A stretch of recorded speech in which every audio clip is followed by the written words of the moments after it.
Oke cuy, kembali lagi bersama gue di sini Purwitra di channel gue Purwitra, di mana kali ini gue akan masuk ke segmen baca berita asik cuy. Kali ini gue akan membacakan berita di mana pada tahun 2001 ada seorang ibu yang tega menenggelamkan 5 orang anaknya di kamar mandi mereka.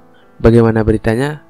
Langsung saja ikuti. Tapi sebelum itu jangan lupa like, comment, share, and subscribe video gue cuy.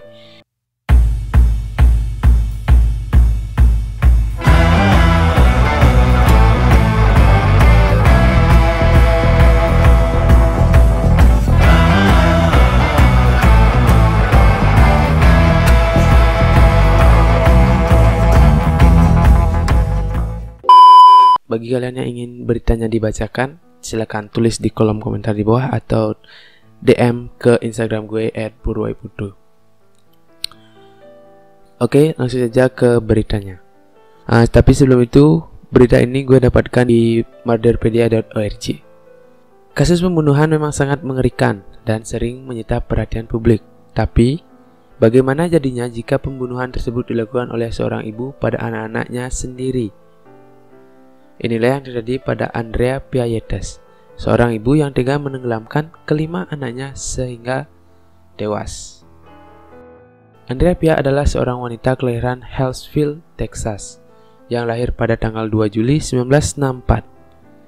Ia merupakan anak terakhir dari 5 bersaudara, yang ibunya bernama Jutta Karir Kohler, seorang imigran dari Jerman yang menikah dengan pria Amerika.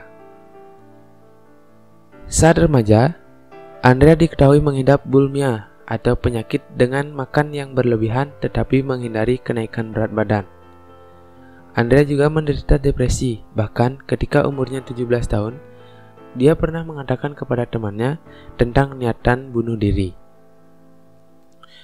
Pada tanggal 17 April 1993, Andrea menikah dengan Russell Yates.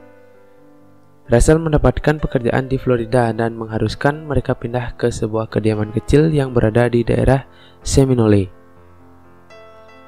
Dari pernikahannya tersebut, Andrea dan Russell dikaruniai 5 orang anak, yaitu Noah, Mary, John, Luke, dan Paul.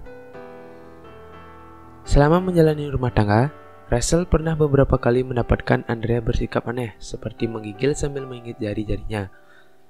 Bahkan, Andrea juga berusaha untuk melakukan bunuh diri dengan meminum banyak obat-obatan. Andrea kemudian dilarikan ke rumah sakit dan diberikan obat antidepresi. Tidak lama setelah keluar dari rumah sakit, Andrea kembali melakukan percobaan bunuh diri dengan sebuah pisau dan dilarikan ke rumah sakit.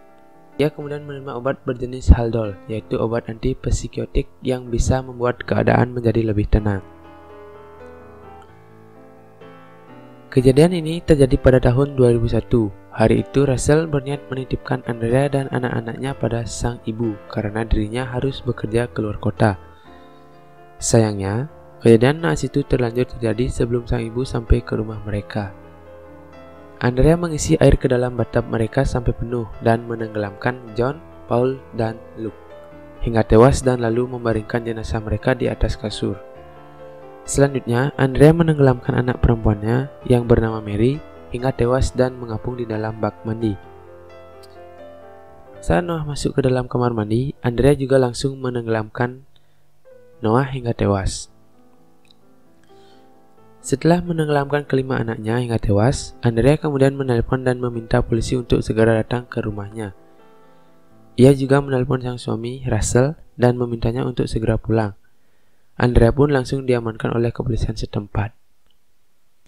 Setelah ditangkap, dalam persidangannya Andrea mengakui bahwa ia telah menenggelamkan kelima anaknya hingga tewas.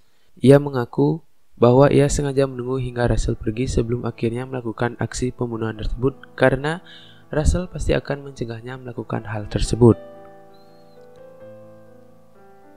Hasil persidangan memutuskan Andrea dijatuhi hukuman penjara seumur hidup dengan pembebasan bersyarat dalam kurun waktu 40 tahun. Namun, pada tanggal 26 Juli 2006, setelah melakukan pertimbangan, pengadilan Texas menyatakan bahwa Andrea tidak bersalah karena gangguan kejiwaan yang dialaminya dan memasukkannya ke North Texas State Hospital untuk menjalani rehabilitasi dan pengobatan mental. Oke friend, mungkin cukup sekian dulu baca-baca berita kali ini. Jangan lupa like, comment, share, and subscribe. Dan jika ada berita yang ingin dibacakan, tolong komen di kolom komentar atau DM ke Instagram gue @purwaiputu. Jangan lupa share video ini ke sosial media kalian.